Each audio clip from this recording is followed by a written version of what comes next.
Selamat petang, salam sejahtera. Terima kasih karena bersama dengan saya di Nazlin Unity Channel. Yang ini pendedahan paling menarik sekali. Apabila Sanusi buat pengakuan yang kita tidak jangka-jangkakan berkaitan dengan curi unsur nadir bumi. Dipetik daripada Malaysia Kini. Dengan tajuk, Sanusi akui pernah jumpa suspek curi unsur nadir bumi. Netizen mula bertanya, Sanusi dah mula buat U-turn ke, kata mereka. Tak tahulah apakah itu U-turn atau tidak, terpulanglah pada mereka. Menteri Besar Sementara Kedah Muhammad Sanusi Maknor mengakui pernah bertemu seorang warga China yang kini diburu berhubung kecurian unsur nadir bumi REE di negeri itu. Bagaimanapun, Sanusi berkata urusan warga China itu adalah dengan pejabat tanah dan galian Kedah serta Menteri Besar Incorporated MBI milik kerajaan negeri yang mana tidak melibatkan dirinya. Sanusi memberitahu Malaysia Kini yang individu tersebut memiliki syarikat tenaga solar yang mengadakan usaha sama dengan MBI dan telah berada di Malaysia sebelum dia menjadi Menteri Besar pada tahun 2020. Saya tak ingat berapa kali jumpa dengan individu itu. Yang saya ingat, jumpa di pejabat sekali dan rumah terbuka hari raya sekali, katanya ketika dihubungi. Walau bagaimanapun, kata Sanusi, mereka tidak boleh berkomunikasi memandangkan warga China itu tidak berbahasa Inggeris dan Melayu. Jumpa pun tak boleh cakap apa sebab dia tak tahu bahasa Inggeris. Dia sudah ada di negara ini sebelum saya jadi Menteri Besar lagi. Saya tak tahu sejak bila, kata Sanusi. Malaysia Kini tidak mendedahkan nama suspek kes jenayah selagi dia belum dituduh di mahkamah. Sanusi berkata demikian ketika menjawab soalan berhubung sidang media Menteri Dalam Negeri Saifuddin Nasution Ismail di Alosta, di mana dia mendedahkan gambar Sanusi bersama-sama dengan suspek. Saifuddin berkata, tidak salah untuk Sanusi bergambar dengan individu tersebut, namun tidak seharusnya menafikan yang dia mengenalinya. Terang ada surat dari Menteri Besar dan CEO MBI dengan nama dua warga China yang saya bangkitkan berkali-kali.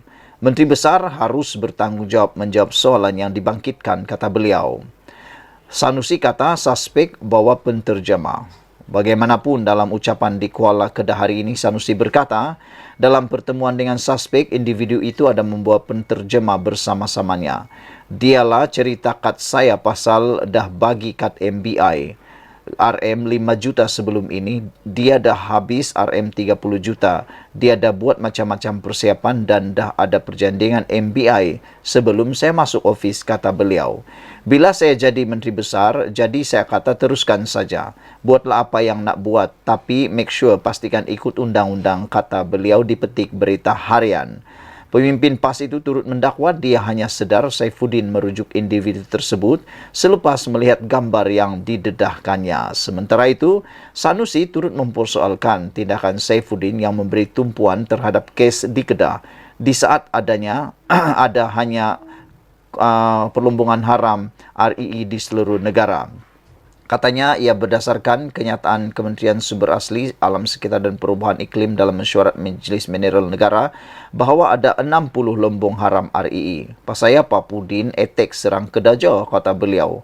Dan kenapa etek masa pilihan raya dan pasal apa tak etek sebelum ini atau selepas pilihan raya? Pasal hang nak main politik, nak ambil kesempatan isu REE, nak burukan orang, kata Sanusi. Dia tak elok, hati tak murni. Pi cari lagi 59 lombong tu. Ada di Negeri Sembilan, Pahang, Perak. Awak tak pi siasat. Pasal apa mai ke Kedah je, kata beliau. Pasal hang nak bunuh Sanusi. Nusi ni nyawa lihat bos, dia payah mati, katanya seperti dipetik. Setiausaha Agung PKR itu dalam ceramahnya di Kedah Sempena PRN kali ini telah membangkitkan dakwaan mengaitkan Sanusi dengan kes REE di hutan simpan Bukit Enggang, Sik, Kedah. Sanusi menafikan dakwaan yang dibuat dan mengancam untuk memfailkan saman, namun Saifuddin mempertahankan dakwaannya dan terus membuat pendedahan berkenaan isu tersebut. Individu yang dinamakan Saifuddin dalam sidang medianya adalah milik salah seorang daripada dua warga China yang sering disebut dalam ceramahnya yang didakwa diambil kerja oleh MBI untuk kerja penerokaan REE. Seorang warga China dikatakan telah ditangkap ketika menceroboh hutan simpan bersama 380 biji nadir bumi, manakala seorang lagi yang dibangkitkan Saifuddin hari ini dilaporkan menghilangkan diri.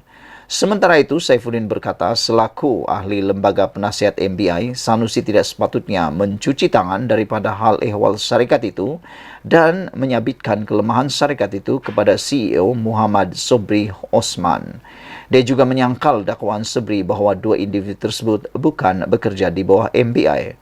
Dia mendedahkan apa yang didakwa sebagai surat daripada Sobri kepada Hamzah Zainuddin ketika menjadi Menteri Dalam Negeri bagi mendapatkan pas pekerja dan kelulusan daripada Jabatan Immigration. Jelas ada permohonan pas lawatan iktisas kepada dua warga China ini dengan majikannya adalah MBI. Kini penafian dibuat oleh pengurusan tertinggi perbadanan itu, katanya lagi. Semalam MBI membuat laporan polis bagi menafikan dakwaan Saifuddin. Sekian dulu untuk kali ini. Jangan lupa tinggalkan komen anda di petik daripada Malaysia Kini dengan tajuk Sanusi akui pernah jumpa suspek curi unsur nadir bumi, diterbitkan pada 1 Ogos 2023. Sekian dulu untuk kali ini. Kita jumpa lagi. Bye-bye. Selamat datang, salam sejahtera. Terima kasih kerana bersama dengan saya di Nazilin Unity Channel. Selepas Dominic Lau, isu beliau dihalau mengikut laporan, beliau dihalau daripada kempen pilihan raya negeri di Pulau Pinang. Hari ini kita pula digemparkan dengan satu lagi pendedahan menarik daripada Presiden Gerakan ini. Beliau mengesahkan bahawa PN tak beri dana kempen untuk calon. Wah, ini betul-betul menariklah kan. Memang menarik. Jadi kalau tidak diberi dana untuk kempen calon, dari mana duit mereka? Presiden Gerakan Dominic Lau mengesahkan Ibu Pejabat Perikatan Nasional PN tidak memperuntukkan sebarang dana kepada calonnya bagi pilihan raya negeri di 6 negeri. Mereka juga tidak menyediakan bendera dan bahan kempen, menyebabkan parti itu terpaksa menggunakan baki bendera dan bahan kempen pilihan raya umum tahun lalu. Lau memberitahu Malaysia Kini malam tadi bahawa disebabkan pembukaan akaun bank bersatu oleh kerajaan, calon PN dalam pilihan raya negeri PRN membiayai sendiri kempen mereka. Di pihak kami, gerakan hanya boleh membantu dengan membantu mereka calon membayar deposit, tetapi yang lain adalah pembiayaan sendiri, kata beliau lagi. Lau yang merupakan calon bagi kerusi bayan lepas di Pulau Pinang berkata, sebagai presiden parti dia juga membiayai sendiri kempennya. Sukar untuk kami mencari penaja, banyak topi, bendera dan barangan lain yang tersisa daripada pilihan raya umum ke-15 dan semua calon kami menggunakannya, kata beliau lagi. Lau menjelaskan bahawa bendera dan bahan kempen ini tidak dikitar semula dan digunakan semula. Sebaliknya, sisa daripada pilihan raya sebelum ini kita gunakan. Selepas pilihan raya umum ke-15 pada November tahun lalu, PN berdepan dakwaan berhubung sumber dana pilihan raya. Suruhanjaya Pencegahan Rasuah Malaysia SPRM kemudian melancarkan siasatan dan membekukan akaun bersatu pada Januari tahun ini, diikuti dengan menutup akaun itu pada 11 April lalu. Sabtu lalu, 29 Julai, Pengerusi Perikatan Nasional PN Muhyiddin Yassin berkata, memandangkan pihak berkuasa telah membekukan akaun mereka, pembangkang tidak perlu mempersoalkan dana kempen PN kerana kebanyakannya daripada dana atau derma orang ramai. Saudara-saudara sekalian, selepas daripada perkara yang hangat sekarang ini tentang dana kempen untuk calon PN, apa yang menarik ialah apabila seorang pemimpin daripada UMNO, Barisan Nasional, iaitu Nur Jazlan, mengatakan itu ialah kifara kerana menganiaya UMNO. Apa tu kifara? Nah, menurut beliau, semua perbuatan bersatu adalah satu kifara dan hukum karma kepada Muhyiddin dan parti berkenaan yang menganiaya UMNO, kata beliau. Beliau merujuk kepada satu perkara, iaitu calon PN hadapi masalah dana, itu adalah kifara kerana aniaya UMNO, kata beliau. Dan beliau kata UMNO pernah merasakan perkara tersebut dan kini, kata beliau, ini adalah uh, masanya untuk parti bersatu dan PAS merasakan pula macam mana pedih serta sakitnya bila kena batang tubuh sendiri. Biarlah Muhyiddin cari cara lain untuk perkudakan PAS sepanjang PRN ini, kata Nur Jazlan lagi. Beliau juga mengatakan bersatu pun bukannya ada jentera kempen. Semuanya mereka harapkan jentera PAS untuk buat kerja kempen calon PN, terutamanya calon bersatu, kata beliau. Mungkin ini merujuk kepada jentera kempen yang mana sebenarnya UMNO adalah jentera kempen daripada Muhyiddin ialah sebenarnya datang daripada asalnya akar umbi UMNO dan Barisan Nasional, kerana Muhyiddin berasal daripada Barisan Nasional UMNO. Jadi adakah jentera-jentera beliau itu telah pun kembali semula ke pangkuan UMNO, sehingga Nur Jazlan mengatakan bahawa bersatu pun bukan ada jentera kempen, semuanya hanya mengharapkan jentera PAS.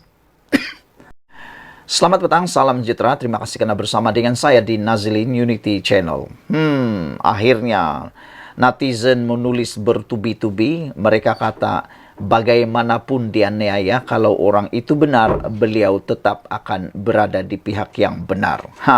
Bagaimanapun orang mencari kesalahan, kalau memang orang itu berada di tempat yang benar, beliau tetap akan menang juga. Dengan kata yang paling mudah, orang yang benar akan tetap benar. Orang yang salah bagaimanapun berjuang mau jadi benar, dia akan tetap benar. Orang yang salah tetap salah. Begitulah kan. Hari ini disahkan bahawa polis mengesahkan tiada unsur kempen dalam ucapan Fahmi. Baru-baru ini tular di media sosial, di TikTok, di Twitter, di Instagram, di Facebook. Mereka kata Fahmi mengambil kesempatan sebagai menteri, berucap di masjid, dan telah melanggar arahan daripada raja-raja supaya tidak berkempen atau berucap berpolitik di masjid. Namun Fahmi telah pun berkata beliau menafikan perkara itu dan beliau mempertimbangkan akan mengambil tindakan. Dan hari ini selepas polis membuat siasatan terhadap video yang tular itu, polis sahkan tiada unsur kempen dalam ucapan Fahmi. Rupa-rupanya apa yang berlaku? Mari kita dengar. Polis mengesahkan tiada sebarang unsur kempen berhubung ucapan Menteri Komunikasi dan Digital Fahmi Fadzil dalam ruang solat utama Masjid Nurul Yakin, Kampung Melayu, Seri Kundang, Rawang, Ahad lalu. Ketua Polis Selangor, Datuk Hussein Omar Khan berkata, ia hasil penelitian terhadap rakaman video berdurasi 12 minit berhubung ucapan Fahmi di masjid berkenan. Dalam tempo 12 minit, ucapan daripada Menteri adalah penerangan berhubung kumpulan muzik The 1975. Kita memanggil 8 saksi termasuk pengadu dan mereka yang hadir bersama ketika ucapan itu dibuat. Katanya pada sidang media di Ibu Pejabat Polis Kontijen IPK Selangor hari ini. Beliau berkata pihaknya juga mengenal pasti pemilik akaun yang menyebarkan video itu dan usaha mengesannya sedang giat dilakukan kerana membuatkan kenyataan tidak benar. Aduh, kesian jugalah kan orang yang memiliki akaun yang menyebarkan video ini. Nanti dia akan minta maaf. Saya yakin dia akan minta maaf dan dia akan kata dia tidak sengaja dan dia tidak ada niat untuk menyebarkan video itu dan tidak ada niat jahat terhadap Fahmi Fadzil. Itu keyakinan saya lah, dia akan minta maaf dan dia akan rasa kesal. Dan semoga perkara ini tidaklah sampai ke mahkamah. Harap-harap macam itulah kan, selesaikan sajalah di luar mahkamah. Lagipun polis sudah mengesahkan bahawa tiada unsur kempen dalam perkara ini. Katanya tindakan akan diambil kepada orang yang menyebarkan berita berkenan. Jika perkara yang benar, okey. Tetapi yang memfitnah adalah suatu kesalahan di bawah jenayah. Kes disiasat mengikut Seksyen 500 Kanun Keseksaan, Seksyen 233 Akta Komunikasi dan Multimedia 1998 dan Seksyen 4E dalam kurungan 1 Akta Kesalahan Pilihan Raya 1954 katanya. Pada Isnin, Jabatan Agama Islam Selangor JAIS mengesahkan menerima aduan dan menjalankan siasatan mengikut Seksyen 12 Enakmen Jenayah Syariah Selangor 1995 berhubung insiden berkenaan. Pengarah JAIS Datu Muhammad Shah Zihan Ahmad dilaporkan berkata, tindakan lanjut akan diambil selepas siasatan selesai. Dalam pada itu, Hussein memberitahu sebanyak 272 laporan polis diterima dengan 7 kertas siasatan dibuka sepanjang tempoh kempen pilihan daerah negeri PRN Selangor yang bermula pada Sabtu lalu.